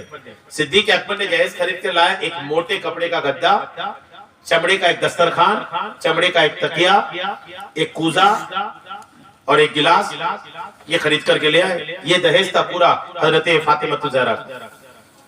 صدیق اکبر کہتے ہیں نبی کریم نے جو مٹھی اٹھا کے دیا تھا اس میں 63 درہم تھے. 63 درہم سے پورا ہو گیا. اب 63 درہم پورا ہو گیا، نکاح ہو گیا، رخصتی ابھی تک نہیں ہوئی. حضرت علی شیر خدا چاہتے تھے رخصتی ہو، لیکن بولے کون نبی کریم سے؟ نبی کریم علیہ حضرت علی کے بھائی تھے عقیل بن ابو طالب. یہ نکاح کے دنوں مدینے میں نہیں تھے، باہر کہیں تھے. جب باہر سے آئے مدینے میں تو کسی نے بتایا مبارک ہو تمہارے بھائی علی کی شادی فاطمہ سے ہوئی ہے. تو حضرت عقیل کہتے ہیں میں تو دورے آیا، علی کو مبارک بات دیا، گلے سے لگایا، کہنے لگا مبارک ہو، رسول اللہ کے داماد بن گئے. اب اس سے زیادہ خوشی تب ہوگی جب فاطمہ کو تم رخصتی کر کے لے آؤ. کیوں نہیں لا رہے رخصتی کر کے؟ حضرت علی کہتے ہیں تم رخصتی کی بات کر رہے ہو، جس دن سے نکاح ہوا ہے مجھے نبی سے اتنی حیا آ رہی ہے کہ نبی ادھر سے آتے تو میں ادھر سے چلا جاتا ہوں. اب سسر نہ بن گئے، اب حیا کی وجہ سے تو میں رستہ بدل لیتا ہوں. کون بولے گا رخصتی کے لیے؟ حضرت عقیل کہتے ہیں میں بولوں. حضرت عقیل نبی کریم کے گھر کی طرف آ رہے تھے. نبی کے گھر سے ہمارے نبی کی باندی ام ایمن نام تھا، نام سے یاد رکھیے گا. ام ایمن جا رہی تھی. عقیل کو دیکھا، پوچھا کہاں جا رہے ہو؟ بولے علی کے لیے فاطمہ کی رخصتی کی بات کرنے نبی کریم کے گھر جا رہا ہوں. ام ایمن کہتے نہیں، یہ رخصتی والی بات عورتیں بات کریں گی تو اچھا. آپ آ رہے تھے، میں رسول اللہ کو اس حوالے سے بتاؤں گی، رسول اللہ کی بیویوں سے بات کروں گی، وہ اچھے سے بات کریں گے، بات بن جائے گی. بولے ٹھیک ہے آج ہی کرنا. ام ایمن آئے رسول اللہ کی بیویوں کے پاس کہ علی چاہتا ہے فاطمہ کی رخصتی ہو جائے. نبی کریم کی تمام بیویاں نبی کریم کے پاس آئی، نبی کریم کو گھیر کر کے بیٹھی اور بات شروع کی. بات شروع کرنے کا اپنا ایک انداز ہوتا ہے. نبی کریم کی بیویوں نے بات اس انداز سے شروع کیا، یا رسول اللہ، یا رسول اللہ، آج اگر خدیجۃ الکبریٰ ہوتی تو خوشی کے آنسو ان کے چہرے پر ہوتے. میرے خدیجۃ الکبریٰ اگر آج ہوتی تو بڑا خوش ہوتی. نبی کریم فرماتے ہیں الحمدللہ میری بیوی خدیجہ، ان جیسی خدیجہ اللہ نے ان جیسی بیوی مجھے نہیں دیا. اللہ نے بڑی کمال کی خاتون خدیجہ کو میرے نکاح میں دیا تھا. وہ خدیجہ جب سب نے مجھے چھٹلایا، خدیجہ نے مجھے اپنایا، اور جب سب نے میرے لیے دروازہ بند کیا اس وقت خدیجہ نے میرے لیے دروازہ کھولا تھا. ایسی خاتون تھی. لیکن آج تم لوگ خدیجہ کی بات کیوں کر رہی ہو؟ تو ازواج مطہرات عرض کرتی ہیں یا رسول اللہ، دراصل ہم بات کرنے آئے ہیں علی کی طرف سے کہ علی چاہتا ہے کہ فاطمہ کی رخصتی ہو جائے. نبی کریم فرماتے ہیں علی ایسا چاہتا ہے تو ایک کام کرو، ایک کو بھیجا کہ علی کو بلا کے لاؤ، اور اپنی بیویوں کو کہا فاطمہ کو تیار کرو. ازواج مطہرات فاطمہ کو تیار کرنے میں لگ جاتی ہیں. ام ایمن حضرت علی کو بلا کر کے لاتے ہیں. حضرت علی نبی کریم کی بارگاہ میں آئے. حضرت ام ایمن نے عرض کیا، ازواج مطہرات تک خبر پہنچائی کہ علی آ گئے ہیں. ادھر فاطمہ تیار ہو کر کے آ گئی. اب دیکھیے رخصتی کیسی ہوتی ہے. حضرت علی بھی تیار، حضرت علی بھی نبی کریم کے پاس، فاطمہ بھی نبی کریم کے پاس. کیسی رخصتی ہوئی؟ نبی کریم علیہ السلام ایک ہاتھ میں اپنی بیٹی کا ہاتھ لیتے ہیں، ایک ہاتھ میں حضرت علی کا ہاتھ لیتے ہیں، اور اپنے کمرے سے نکلتے ہیں اور پیدل حضرت علی کے گھر تک جاتے ہیں، حضرت علی کے بستر تک جاتے ہیں، اور اس بستر پہ بیٹھ کر کے حضرت علی اور فاطمہ کو مل کر رہنے، محبت سے ازدواجی زندگی گزارنے کی تاکید کرتے ہیں. اور اس وقت نبی کریم نے اپنی بیٹی کو ایک بڑا پیارا جملہ ارشاد فرمایا تھا. اگر میری ماں بہنیں سن رہی ہے تو سنیے، اللہ کے رسول نے اپنی بیٹی کو نصیحت کرتے ہوئے فرمایا تھا، اے میری بیٹی سنو، یہ علی تمہارا شوہر ہے. جب بھی کسی چیز کی ڈیمانڈ کرنا تو علی کی حیثیت کو دیکھ لینا. علی کی حیثیت سے باہر کبھی علی سے کوئی چیز نہیں مانگنا. علی سے وہی چیز مانگنا جو علی تم کو دے سکتا ہو. اگر علی نہیں دے سکتا ایسی چیز کی ڈیمانڈ کبھی نہیں کرنا. کس نے کہا؟ نبی کریم علیہ السلام نے اپنی بیٹی کو کہا. لوگ ایسا بول کر کے اپنی بیٹی کی رخصتی کرتے تھے. اور آج تو ماں اور بڑی بہن دلہن کی رخصتی کرتے ہیں. ایسا بیٹی دب کے نہیں رہنا، بالکل نہیں. آج دبوگی تو دباتے رہیں گے لوگ. ارے عجیب لوگ سکھا کے بھیجتے ہیں. جی ہاں ایسے بولتے ہیں، اور کوشش کرنا جلدی سے الگ ہو جانا. ارے الگ ہو جاؤ. وہ اولاد، وہ بیٹا جس کو ماں نے اپنے بدن کا خون جگر دودھ کی شکل میں پلایا، پڑھایا لکھایا، پالا پوسا، جوان کیا، وہ اس کے لیے جوان کیا کہ دلہن آ کر کے وہ اپنی ماں سے الگ کر لے اس کو.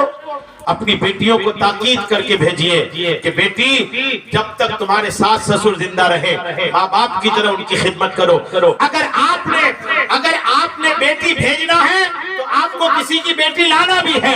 اگر آپ نے اپنی بیٹی کو تاکید کر کے بھیجا بیٹی ساس سسر کی اخیر تک خدمت کرنا، تو آپ یقین کریں آپ کا بیٹا جو بہو لے کر کے آئے گا وہ بہو بھی مرتے دم تک آپ کی خدمت کرے گی. لوگوں کی دوگلاپن سوچ ہے. اپنی بیٹی کے لیے سوچتے ہیں کہ وہ ساس سسر سے دب کے نہ رہے، اور اپنے بہو کے لیے سوچتے ہیں کہ وہ ہمارے پیروں تلے دبے رہے. یہ دوگلاپن الگ کیجئے. جو بات آپ اپنی بیٹی کے بارے میں سوچتے ہیں وہی بات اپنے بہو کے بارے میں سوچئے. وہی بات جو آپ اپنی بہو کے بارے میں سوچتے ہیں وہی بات اپنی بیٹی کے بارے میں سوچئے. تب جا کے ایک اسلامی معاشرہ، ایک خوشحال گھرانہ تعمیر پا کر کے معاشرے کو ترقی دے گا. اللہ کرے لوگ ایسا کرنے لگے. یہ اسلام ہے. ہمارا علماء جو نا، علماء کا کام ہے آپ تک مذہب کو پہنچا دینا، اور ہمارے علماء پہنچا رہے الحمدللہ. مذہب پہنچانے میں علماء کوئی کنجوسی نہیں کرتے، بس یہ کہ ہماری قوم مذہب لینے میں کنجوس ہو گئی ہے. سنیے، رخصتی کرا دیا، نبی کریم علیہ السلام چھوڑ کے گھر آ گئے. اب پہلی شب دیکھیے، سیدہ فاطمہ الزہرا ہے، حضرت علی کے گھر میں پہلی رات کا وقت تھا. حضرت علی شیر خدا سیدہ فاطمہ الزہرا کے بستر پر ہیں. کچھ دیر محبت کی باتیں حضرت علی نے کیا. اچانک سیدہ فاطمہ رونے لگ گئی، بلک بلک کر رونے لگی. شب زفاف ہے، شادی کی پہلی رات ہے. فاطمہ الزہرا رونے لگی. حضرت علی تو گھبرا گئے، بیٹھ گئے اٹھ کر کے. کہنے لگے حضرت علی شیر خدا، فاطمہ کیا میں پسند نہیں ہوں؟ اگر شادی کی پہلی رات دلہن روئے تو دلہا کیا سوچے گا؟ کیا شادی زبردستی کرا دی گئی تمہاری؟ کیا میں پسند نہیں تم کو؟ حضرت فاطمہ کا جواب سنیے. حضرت فاطمہ کہتی ہے پسند کی کیا بات کرتے ہیں، اللہ نے تو کائنات کے سب سے بڑے دلہا سے میرا نکاح کر دیا. آپ مجھے بہت پسند ہیں. حضرت علی جب پسند ہے تو رو کیوں رہی ہو؟ جواب سنیے. آج ہم لوگ جب خوش ہوتے ہیں نا تو اتنا خوش ہوتے ہیں کہ سب کچھ بھلا دیتے ہیں. فاطمہ دیکھیں، فاطمہ کا جواب سنیے. فاطمہ کہتی ہے میں رو اس لیے رہی ہوں کہ آج جس طریقے سے سجا کر کے تیار کر کے مجھے میرے سسرال بھیجا گیا ہے، ایک دن ایسا آئے گا کہ اسی طرح سجا کر کے مجھے قبر میں بھیجیں گے. جب میں مروں گی میت کو بھی تیار کیا جاتا ہے، نہلاتے ہیں، نیا کپڑا پہناتے ہیں، کفناتے ہیں، خوشبو لگاتے ہیں اور عزت و احترام کے ساتھ قبر میں چھوڑاتے ہیں. فاطمہ نے کہا سیم کنڈیشن آج ہوا. لوگوں نے مجھے تیار کیا، خوشبو لگایا اور عزت کے ساتھ مجھے تمہارے گھر چھوڑایا. یہی بات میرے مرنے کے دن ہوگا. آج تو میں عزت سے آپ کے بستر پہ ہوں، پتہ نہیں قبر میں میرا کیا حال ہوگا. یہ یاد کر کے میں رو رہی ہوں. نبی کی بیٹی شادی کی پہلی رات اپنی قبر کو یاد کر کے رو رہی ہے. ہماری بیٹیاں اگر نمازی بیٹی بھی ہے نا تو وہ بھی شادی کے دنوں میں نماز چھوڑ دیتی ہے. اب تو پہلے تو یہ تھا، ہم لوگ نے دیکھا شروع میں جب نکاح پڑھانے جاتے تھے نا تو بڑی عورتیں، بڈھی عورتیں دلہن کو وضو بنا کر کے بٹھالتی اور جب جاتے تو پوچھواتے اور کہ پوچھ لیجئے وضو میں ہے کہ نہیں، جبکہ وضو ضروری نہیں نکاح کے لیے لیکن برکتیں حاصل ہوتی وضو سے. اب کون وضو بنائے گا؟ اب تو 5,000 کا میک اپ ہوتا چلے پہ. اب جو 5-6 ہزار کا میک اپ پہن کے آئی ہے وہ بھی میک اپ کے لیے کون سا 10 منٹ میں ہو جاتا ہے، 2-4 گھنٹے لگتے ہیں اور وہ بھی نکاح سے 4-5 گھنٹے پہلے ہی ہوتا ہے. تو اب ظاہر سی بات ہے وضو تو گیا کام سے. اب وضو بھی گیا کام سے، نمازیں بھی گئی کام سے. اب نمازی خاتون کا بھی اگر نکاح ہوتا ہے نا وہ بھی ان دنوں نماز چھوڑتی ہے اور بے وضو سارا سسٹم ہوتا ہے.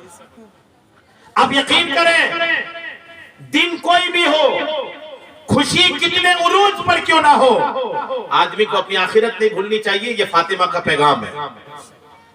شادی کی پہلی رات فاطمہ نے اپنی قبر کو یاد کر کے قیامت تک کی خواتین کو یہ پیغام دیا، میری بہنوں خوشیاں کتنی کیوں نہ مل جائے، اپنی قبر کو نہیں بھولنا. حضرت علی نے جب دیکھا کہ میری بیوی اتنی دیندار کہ آج کی رات بھی اپنی قبر کو یاد کر رہی ہے، کہنے لگی فاطمہ کیا کرنا چاہیے پھر؟ بولے فاطمہ کہتی مجھے تو لگتا ہے یہ کرنا چاہیے کہ جب مجھے قبر کی یاد آئی گئی ہے تو اٹھتے ہیں، مصلی بچھاتے دونوں نماز پڑھتے ہیں۔ غور کریں، نماز پڑھتے ہیں دونوں۔ کتابوں میں لکھا ہے کہ پہلی رات شادی کی پوری رات نماز میں گزری، سحری کھائے، اگلا دن روزہ رکھا۔ کتابوں میں یہ بھی لکھا ہے کہ جب دوسری رات آئی پوری رات عبادت کیا، اگلا دوسرا دن آیا وہ دن روزہ رکھا، تیسری رات آئی رات بھر عبادت کی، تیسرا دن جو آیا وہ بھی روزہ رکھا۔ 3 دن تک لگاتار روزہ، رات کو عبادت۔ جب 3 دن گزر گئے نا، اللہ تبارک و تعالیٰ کی بھی رحمت، آپ رب کے لیے کر کے تو دیکھیے، رب تبارک و تعالیٰ کی رحمت ایسی آتی کہ آپ سمجھ نہیں پائیں گے رحمت کہاں سے آ گئی۔ رب کی قربت تلاش کے دیکھیے، اللہ تعالیٰ نے جبریل کو بھیجا، میرے محبوب کو جا کے کہو کہ آپ کی بیٹی نے شادی کی پہلی رات سے اب تک 3 رات تک سوئی نہیں، عبادت کری اور تینوں دن روزہ رکھے ہیں، اور اللہ تعالیٰ نے جبریل کو کہہ کے بھیجا میرے محبوب کو جا کے کہو کہ میں جنت میں ان کی بیٹی میں فرشتوں کے سامنے فخر کر رہا ہوں۔ اللہ فخر کر رہا ہے فاطمہ پر، اللہ تعالیٰ فخر کر رہا ہے کہ فاطمہ ایسی خاتون کہ شادی کی پہلی رات سے لے کر 3 رات تک عبادت کیا اور 3 دن تک روزہ رکھا، فخر کر رہا ہے اللہ تبارک و تعالیٰ۔ نبی کریم علیہ السلام کے پاس جب خبر آئی تو نبی کریم اٹھ کے گئے کہ میری بیٹی 3 دن تک شادی کے پہلی دنوں میں ایسی ہے۔ گئے نبی کریم ان کے گھر میں، جب گھر گئے نا تو حضرت علی کہتے ہیں ٹھنڈی رات تھی، رات کا وقت تھا اور ٹھنڈی رات تھی، اور ہم لوگ دونوں فاطمہ اور ہم دونوں ایک ہی چادر میں لیٹے ہوئے تھے۔ نبی کریم علیہ السلام جیسے آئے کمرے پہ آواز دیا تو حضرت علی کہتے ہیں ہم لوگ جلدی سے اٹھنا چاہا تو نبی کریم نے فرمایا تم دونوں کو میری حق کی قسم اٹھنا نہیں، لیٹے رہو، اٹھنا نہیں۔ اٹھے نہیں دونوں، نبی کریم گئے اور دونوں کے بیچ، یعنی باپ بیٹی سے محبت کتنی کرے دیکھیے، نبی کریم نے دونوں کے بیچ بیٹھے اور اس انداز میں بیٹھے کہ انہی کی چادر کے اندر آپ نے اپنے دونوں پیر پھیلا دیا، لیکن بیٹھے بیٹھے۔ حضرت علی کہتے ہیں نبی کریم کی ایک پیر کو میں لے لیا، دبانے لگا، اور ایک پیر کو حضرت فاطمہ نے لیا اور دبانے لگے، اور جب دونوں پیر کو دبا رہے، ٹھنڈی کا موسم تھا، کہنے لگے ہم نے ہاتھ پھیر کر کے نبی کریم کے ٹھنڈے پیر کو گرم کر دیا۔ نبی کریم علیہ السلام نے دونوں سے پوچھا کیوں؟ شادی کے بعد 3 دن ہو گئے، زندگی کیسے کٹ رہی ہے؟ پوچھا، دونوں نے اچھا کہا۔ اس کے بعد حضرت علی کو کہا نبی کریم نے علی تھوڑی دیر کے لیے باہر جاؤ، میں اپنی بیٹی سے کچھ خاص راز کی بات پوچھنا چاہتا ہوں۔ علی باہر گئے، نبی کریم فاطمہ سے پوچھتے ہیں اے میری بیٹی فاطمہ تم نے علی کو کیسا پایا؟ علی تمہارے لیے کیسا دولہا ہے، کیسا شوہر ہے؟ تو فاطمہ کا جواب سنیے، فاطمہ عرض کرتی ہے یا رسول اللہ الحمدللہ اللہ نے بہتر رشتہ میرے لیے عطا فرمایا ہے۔ پھر علی کو اندر بلایا اور اپنی بیٹی کی موجودگی میں پوچھا میری بیٹی کیسی ہے تمہارے لیے؟ حضرت علی نے بھی تعریف کیا کہ الحمدللہ ایک نیک دیندار اور فکر آخرت والی دلہن میں نے پایا ہے۔ خوشی کا اظہار کیا۔ نبی کریم ہاتھ اٹھاتے ہیں اور دعا دے کر اپنی بیٹی کے گھر سے تشریف لے جاتے ہیں۔ یہ تھی شادی، ہو گئی نا شادی؟ ابھی باراتی کہاں تھے بھائی؟ پٹاخے کہاں تھے؟ پٹاخے کہاں تھے؟ باراتی کہاں تھی؟ مہندی کہاں تھا؟ اب تو سیریلوں نے جنازہ نکال دیا نا، ہمارے یہاں مہندی ہوتی ہے۔ اب کیا ہوتی کہ نہیں؟ یہاں بھی ہوتی ہوگی، اب تو نہیں ہوتی مہندی ہوتی ہے؟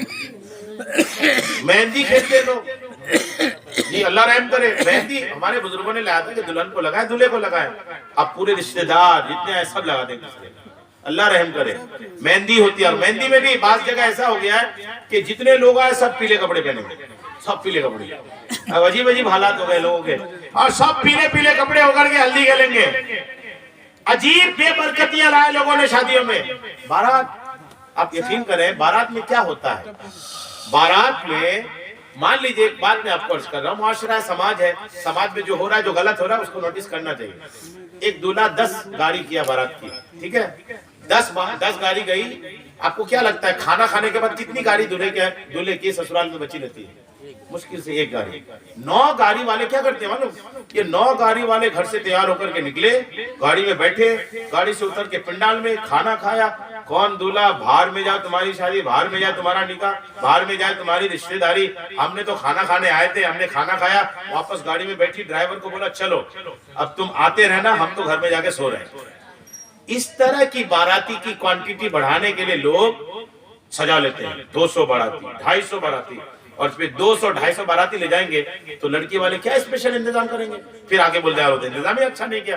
آپ 250 اور 300 لے جاؤ گے تو کیوں اتنا اچھا انتظام کرے گا؟ اگر آپ کو اچھا کھلانا ہے 50 لے جائیے، 60 لے جائیے، اور پھر دیکھیے کہ آپ کو کس انداز کا اعلیٰ درجے کا آپ کا استقبال ہوتا ہے، آپ کی تیاری ہوتی ہے. آپ یقین کریں باراتی بڑھا لینا یہ کوئی عقل مندی کا کام نہیں. باراتی کم سے کم لے جا کر کے نکاح کیجئے. جتنی باراتی کم ہوگی اتنا آپ کا استقبال اچھا ہوگا، اور جتنا استقبال آپ کا اچھا ہوگا اتنی آپ کی عزت بڑھے گی. اور پھر یہ کہ ایک بات یاد رکھیں، دولہا باراتی کیوں بڑھانا چاہتا ہے بھائی؟ جس گھر میں آپ بوجھ بڑھانا چاہتے ہیں. ایک دولہا، مان لیجئے 2 شادی ہماری بستی میں ہوئی، ایک دولہا نے اپنے سسرال کو کہا میں 20 باراتی لے کے آ رہا ہوں، اور ایک نے کہا میں 200 لا رہا ہوں. تو 200 جو لے جا رہا ہے وہ اپنے سسر کا خرچہ بڑھا رہا ہے، اور جو 20 لے جا رہا ہے وہ اپنے سسر کا خرچہ کم کرا رہا ہے. یعنی شادی کے بعد جس سسر کو ابو باپ باپ کہہ کر کے پکارے گا اسی کا خرچہ بڑھانے میں پڑا رہتا ہے. دولہوں کو چاہیے کہ اپنے سسرال کا خرچہ وہ بچائے، لڑکی والوں کو چاہیے کہ لڑکا والوں کا خرچہ وہ بچائے. اور آپ یقین کریں شادی میں خرچہ جتنا کم ہوگا، آپ کے نبی فرماتے ہیں شادی جتنی سادی ہوگی اس کی برکتیں اتنی زیادہ ہوگی، اور جس شادی میں جتنا خرچہ زیادہ ہوگا اس شادی کی بے برکتی اتنی زیادہ. اللہ کرم فرمائے. اس لیے شادی کے حالات پہ شادی پر توجہ دیجئے. ان چیزوں کو آپ ختم کیجئے، جو غلط چیزیں ہیں، جو بیکار چیزیں ان کو ختم کیجئے. باتیں بہت ساری تھی، آپ لوگ توجہ سے سن بھی رہے تھے، لیکن کل بھی ہونا ہے اور آپ کو کام بھی کرنے. 10:15 تقریباً بج چکے ہیں. اللہ تعالی ہم سب کو عمل کی توفیق عطا فرمائے. جی ختم کریں. مرضی آپ کا، ہم سننے کے لیے تیار ہیں. تو میں سنانے کے لیے بھی تیار ہوں، میرا مسئلہ نہیں. وہاں پہ نہیں سنا، آپ کا استقبال ہے. جی اور چلنے دیں. درود پاک پڑھ لیجئے تو میں تھوڑی 5-7 منٹ آپ کی بات رکھ لیتا ہوں. درود پاک پڑھیے. اللہم صلی علی سیدنا شفیعنا حبیبنا مولانا محمد بارک وسلم. صلاۃ و سلام علیکہ یا حبیبی یا کریمی یا محسنی یا رسول اللہ صلی اللہ تعالی علیہ وسلم. پھر آپ کب ملے، ہم کب ملے، 5-7 منٹ سن لیجئے. شادی پر میں اپنی موضوع پہ ہٹتا نہیں ہوں، میری عادت ہے. آپ سنیے شادی ہمارے یہاں جو ہو رہی ہے، اور شادی میں لوگ جو اپنی حدوں کو پار کرتے ہیں. صحابہ کیسے تھے، صحابہ کی شادیاں. ایک تو آپ نے حضور کی بیٹی کی شادی دیکھ لیا. اچھا کوئی یہ نہ سوچ لے کہیں پر کہ نبی کریم علیہ السلام کے پاس انتظام ہی نہیں تھا تو انہیں کیا کرتے، انتظام ہی نہیں تھا کیا کرتے، غریب تھے. وہ یہ نہ سوچے، بالکل نہ سوچے. آپ یقین کریں اگر ہمارے نبی چاہتے نا تو جنت کا ٹینٹ مدینے پاک میں سجتا، جنت کی حوریں بارات میں آتی. نبی کریم چاہتے تو جنت کی حوریں فاطمہ کو تیار کرنے آتی. نبی کریم چاہتے تو جنت کیا براق نبی کریم کی بیٹی کو چھوڑنے کے لیے آتا. لیکن نبی کریم جانتے تھے کہ میں یہ سب کر لوں گا، میری امت کے غریب لوگ بھی ہوں گے جن کے پاس انتظام کب ہوگا. میرے نبی کریم نے اپنی امت کے غریبوں کا خیال رکھتے ہوئے اس انداز میں اور اس سادہ انداز میں شادی کیا کہ جب میری امت کا کوئی سادہ شادی کرے تو وہ اس بات کو یاد کرے کہ میں سادہ شادی بس نہیں کر رہا ہوں، اللہ نے اپنی بیٹی کی شادی بھی سادہ انداز میں کیا. اس لیے اپنی شادی کے خرچے کو کم کیجئے، جتنا کم کر سکتے اتنا کم کیجئے. دکھاوے پہ مت جائیے. آپ یقین کریں آپ کا یہ دکھاوا آپ کے لیے نقصان ہے. لوگ خوب مشورہ دیں گے، خوب مشورہ دیں گے، یار وہ اچھا خاصا ایک ویڈیو کیمرہ کر لو تو وہ فلاں جگہ کا ٹینٹ کر لو تو فلاں جگہ کا کھانا کر لو تو وہ کر لو. یہ جتنے مشورہ دینے والے نا، میں ایک بات دے رہا ہوں آپ کو سنیے، یہ جتنے آپ کے خرچ کے مشورہ دینے والے ہیں یہ تب تک ہی آپ کے ساتھ ہے جب تک آپ کا پروگرام ہے.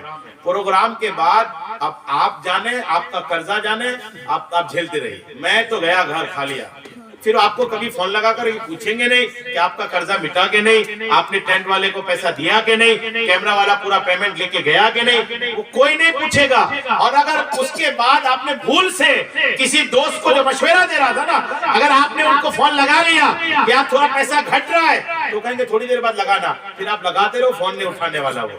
تو یہ ایسے ہی دنیا ہے، آپ جن کے مشورے سے فضول خرچیوں کا بازار گرم کرتے ہیں، وہ آپ کے لیے کھڑا نہیں ہوگا، آپ کی تکلیف پر اور ہنسے گا اور دیکھے گا اور آپ کے پیٹ پیچھے بولے گا کہ بڑا دکھاوا کرتا ہے، جب چادر ہی نے تو پیر کیوں پھیلایا تھا، جب کر نہیں پاتا، جب حیثیت نہیں تھی تو اتنا تام جھام دکھایا کیوں، الٹا آپ کا مذاق اڑائے گا۔ تو وہ لوگ جو الٹا پیٹ پیچھے مذاق اڑائیں، ان کے چکر میں آ کر کے اپنی فضول خرچیاں بڑھا کر کے جھوٹی شان دکھانے کی ہرگز کوشش نہیں کرنی چاہیے، بلکہ سادگی کے ساتھ شادی کرنے کی کوشش کرنی چاہیے۔ سلمان فارسی کی شادی سن لیتے ہیں، اس کے بعد سلام پڑھیں گے۔ نبی کریم علیہ السلام کے ایک صحابی سلمان فارسی، علماء خود جانتے ہیں 400 سال سے زیادہ عمر ہوئی ان کی۔ کتنے سال؟ 400 سال سے زیادہ عمر۔ سلمان فارسی نبی کریم علیہ السلام کے پاس آیا، یا رسول اللہ میری شادی نہیں ہوگی کیا؟ اچھا ایک بار نبی کریم علیہ السلام نے ان سے خود پوچھا، سلمان شادی کر لو۔ سلمان فارسی غریب آدمی تھے، مدینہ پاک میں ان کا گھر بار کچھ تھا نہیں، تو سنی انسنی کر دیا۔ دوسری بار نبی نے فرمایا سلمان شادی کر لو۔ سلمان دوسری بار بھی توجہ نہیں دیا، کروں گا کیسے، خرچہ کیسے اٹھاؤں گا۔ تیسری بار جب نبی کریم نے فرمایا نا کسی دن سلمان شادی کیوں نہیں کر لیتے، تو سلمان فارسی کہتے ہیں آج تیسرا دن ہو گیا، آج تو پوچھ ہی لیتا ہوں یا رسول اللہ کہاں کروں، کس خاندان میں کروں۔ تو نبی کریم علیہ السلام نے خاندان بتایا، بنو کندہ۔ پر بنو کندہ میں جاؤ اور فلاں گھر میں جانا اور فلاں آدمی کو جا کے کہنا کہ رسول اللہ کا حکم ہے اپنی بیٹی کی شادی تمہارے ساتھ کر دے۔ حضرت سلمان فارسی بڑے خوش اٹھے، قبیلہ بنو کندہ گئے، بتائے ہوئے گھر میں دستک دی، اندر سے آواز آئی کون؟ سلمان فارسی۔ کیوں آئے ہو؟ نبی کا پیغام لے کر آیا ہوں۔ کیا پیغام؟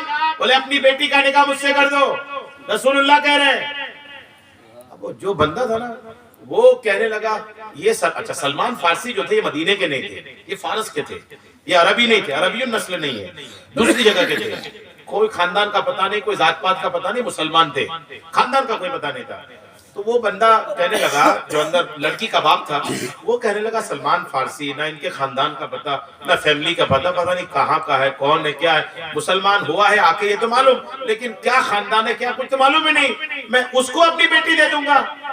جب انہوں نے ایسا کہا نا تو اندر سے بیٹی کی آواز آتی ہے، ابو یہ سب تب سوچتے جب رشتہ کوئی اور بھیجتا، رشتہ رسول اللہ نے بھیجا ہے، اب خاندان نہیں بلکہ یہ دیکھو کہ رسول اللہ نے رشتہ بھیجا ہے، اب خاندان نہیں دیکھو بلکہ رسول اللہ کے حکم کی تعمیل کرتے ہوئے مجھے ان کے ساتھ بیاہ دو۔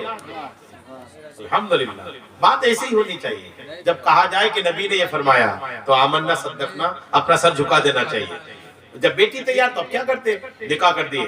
جب نکاح کیے نا تو حضرت سلمان فارسی کا تو اپنا گھر ہی نہیں، سسرال میں ہی رہنے کا انتظام ہوا، سسرال میں ایک الگ کمرہ دیے، اس کو سجائے تیار کیا، سسرال والوں نے اپنے طور پر نکاح کر کے جب آگے اپنے دوستوں کے بیچ، دوستوں کو بتایا کہ الحمدللہ رسول اللہ نے میرے قبیلہ بنو کندہ میں نکاح کر دیا ہے، ایسا ہے ویسا، بات کرنے لگے۔ شام ہوئی تو اپنے دوستوں کے ساتھ اپنے سسرال جانے لگے۔ دیکھیے سسرال جانے لگے اپنے دوستوں کے ساتھ، جب دوستوں کے ساتھ سسرال کے دروازے پر گئے، اپنے کمرے کے دروازے پر گئے، جیسے ہی کمرے کے دروازے پر گئے، بھائی تھوڑی دیر رکھ دو، یہ چائے نا پوری بیان بگاڑ دے گا، تھوڑی دیر یہ رکھ دو، بات ساتھ میں ہم لوگ پی لیں گے، یا لے جاؤ گرم کر کے لانا آخر میں، یا پھر بیچ میں رکھ دو جلدی لے لیں، یہ چائے نا پورا عجیب بگاڑ دیتا ہے، یا اسٹیج میں دے دو بھائی، اے بھائی اسٹیج میں دے دو، اسٹیج میں دے دو، حضرت کو مت دو، ہم لوگ سنیں گے نا، یہاں رکھ دیجئے، آپ ہٹ جائیے سامنے سے۔ درود پاک پڑھیے، اللہم صلی علی سیدنا شفیعنا حبیبنا مولانا محمد بارک وسلم، صلاۃ و سلام علیکہ یا حبیبی یا کریمی یا محسنی یا رسول اللہ صلی اللہ تعالی علیہ وسلم۔ سنیے نبی کریم علیہ الصلوۃ والتسلیم کا یہ صحابی سلمان فارسی جب لے کے گئے نا اپنے دوستوں کے ساتھ جا رہے تھے، جیسے اپنی بیوی کے کمرے کے پاس پہنچے تو اپنی دوستوں سے کیا کہا سنیے، دوستوں سے کہتے ہیں کہ اب یہیں سے واپس چلے جاؤ، اندر تمہارا کوئی جگہ نہیں، فرمایا چلے جاؤ، اندر نہیں لے جاؤں گا کسی کو، ہمارے یہاں لوگ دوستی کرنے کا طریقہ بھی نہیں جانتے ہیں. ہر ایرو گیرو دوست کو لوگ گھر کے اندر تک داخل کرتے ہیں, اور پھر وہی دوست جب سیند مارتا ہے, بے وفائی کرتا ہے, تب سوچتا ہے یار اس کو تو بیکار گھر تک لایا تھا میں. تو دوستی یاری بھی کوشش کرے گھر سے باہر تک ہی زیادہ ہونی چاہیے, گھر کے اندر کی انٹری کم ہونی چاہیے. حضرت سلمان فارسی نے کہا نہیں, اب چلے جاؤ یہاں سے. سلمان فارسی اندر گئے. جب اندر گئے تو کیا دیکھتے ہیں, ان کے پہلے رات کا جو کمرہ سجایا گیا تھا, ہر دیوار میں چادر ہے, ہر دیوار میں چادر, کھڑکی میں چادر, دیوار میں چادر, دروازے میں چادر, پردے ہی پردے لٹکے, پردے ہی پردے. اندر دیکھا بہت سارا سامان, اندر دیکھا ایک غلام بیٹھا ہوا ہے, ایک خادم بھی بیٹھا ہے. سلمان فارسی جیسے اندر گئے تو فرمایا کعبہ یہاں آ گیا ہے یا تمہارے گھر کو بخار ہو گیا ہے؟ کیا فرمایا؟ کعبہ یہاں آ گیا ہے یا تمہارے گھر کو بخار آ گیا ہے؟ بولے نہیں, دونوں نہیں ہے, نہ بخار ہوا ہے ہمارے گھر کو اور نہ یہ کعبہ ہے. تو پھر اتنا پردہ کیوں ہے؟ بولے اس گھر کو اتنے پردے کیوں لٹکا رکھا؟ بولے آپ کی شادی کی پہلی رات ہے تو تیار کیے ہیں. تو نبی کریم نے فرمایا, حضرت سلمان فارسی نے فرمایا کہ میں نے نبی کریم سے سنا کہ پردہ صرف دروازے پہ اور کھڑکی پہ ہونی چاہیے, باقی پردے اتار دو. پردے اتروایا. اس کے بعد دیکھا گھر میں گرہستی کا بہت سارا سامان. پوچھا یہ گرہستی کے سامان کس کے لیے؟ بولے آپ کے سسرال والوں نے آپ کے لیے انتظام کیا ہے.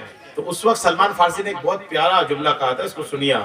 سلمان فارسی نے کہا تھا کہ میں نے نبی سے سنا ہے کہ جتنا بیوی سے زیادہ سامان لوگے دہیج کے طور پر, اتنی ہی بیویاں نافرمان ہوں. سنا آپ نے؟ یہ نبی کریم نے فرمایا کہ جتنا بیوی کے گھر والوں سے سامان زیادہ لوگے, بیویاں اتنی ہی نافرمان ہوں. اس لیے مجھے سامان نہیں بس خاتون چاہیے, سارا سامان لے جاؤ. بولے غلام بھی بیٹھا تو بولے خادم, بولے آپ کی خدمت کے لیے. بولے یہ بھی نہیں چاہیے, میں جن سے ایجاب و قبول کیا صرف اس کو لے کر کے جاؤں گے. سامان جتنا زیادہ بیوی اتنی زیادہ نافرمان. آج کل لے رہے ہیں آپ, آج کل کیا حال ہے بھارت میں, دیکھیں کیا حال ہے آج کل. میں کیا اس پہ تبصرہ کروں, سب کو پتا ہے کہ گھر میں کس کی کتنی چل رہی ہے, یہ سب کو پتا ہے. اب یہ مردوں کا چلنا بند کیوں ہو گیا بھائی؟ مردوں کا آج سے 20-25 سال پیچھے جائیں گے نا تو مردوں کی شان تھی گھر میں. مجال ہے کوئی منہ اٹھا کر کے یا آواز بلند کر کے کوئی گھر کی خاتون بات کر لیتی, مجال نہیں تھا کسی خاتون کا. اب تو مرد کو مجال نہیں کہ اونچی آواز میں بات کرے, ان کو خود ڈر لگنے لگا ہے کہ اگر میں نے اونچی آواز میں بات کیا تو رات کا کھانا ڈسٹرب. اب کنڈیشن بالکل الٹا ہو گیا ہے. اس لیے آپ غور کریں کہ یہ کنڈیشن بنا کیوں بنا. اس لیے کہ ہم نے بیوی کے گھر والوں سے بہت سارا سامان لینے لگ گئے.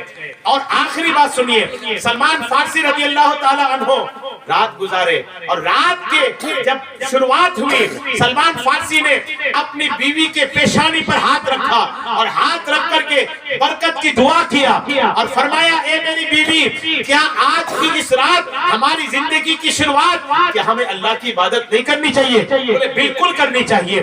وہ خاتون بھی اٹھتی ہے, اللہ کی عبادت کرتی ہے, اور رات کے آخری پہر میں حق کے زوجیت ادا کرتی ہے. جب صبح ہوئی, صبح سید حضرت سلمان فارسی جب نکلے اپنے دوستوں کے پاس گئے. جب دوستوں کے پاس گئے نا تو دوست بھی مزاحیہ رہے ہوں گے, تو دوستوں نے پوچھا کیوں, کیسی رہی رات, کیسی کٹی رات؟ تو سلمان فارسی نے منہ پھیر لیا کہ کیا سوال کر رہے ہو. دوست تھے, مذاق تھا. پھر آ کے پوچھنے لگے کیسی کٹی رات. سلمان فارسی پھر چہرہ پھیر لیتے ہیں, پھر وہ سامنے آتے ہیں, پوچھتے ہیں کیسی کٹی رات. سلمان فارسی کا ایک بہت پیارا جواب سنیے. سلمان فارسی کہتے ہیں گھر میں دروازہ اور دروازے پہ پردہ, گھر میں کھڑکی اور کھڑکی پہ پردہ اس لیے ہوتا ہے کہ گھر کی بات گھر میں رہے. میں گھر کے اندر کی بات تمہیں بتانے والا نہیں, کچھ اور پوچھنا ہے تو پوچھ لو. کیا زبردست جواب ہے بھائی. آج کا نوجوان اس میں بھی فیل ہے. عجیب و غریب حالات ہے لوگوں کے. ایک تو گناہ کریں گے اور وہ گناہ 17 کو آگے بتائیں. خدا سے ڈرو, گناہ کرنا تو گناہ ہے ہی, گناہ کسی کو بتانا بھی ایک گناہ ہے. اس لیے گھر کی باتیں گھر میں ہی ہونی چاہیے. اللہ تعالی ہم سب کو عمل کی خوب توفیق عطا فرمائے. آپ لوگوں نے توجہ سے سنا, کوشش کیجئے گا باتوں پہ عمل کرنے کی بھی. بیان کا مزہ ہی تب ہے, فائدہ ہی تب ہے. اتنا لمبا چل کے آؤں میں, اس کا فائدہ تب ہے جب اس کا کچھ سماج میں, معاشرے پہ اثر ہو. ایک کوئی بدل جائے تو بھی ہمارا آنا کامیاب ہو جائے گا. اللہ تعالیٰ ہم سب کو عمل کی خوب توفیق عطا فرمائے. آمین بجاہ النبی الامین صلی اللہ تعالی علیہ وسلم.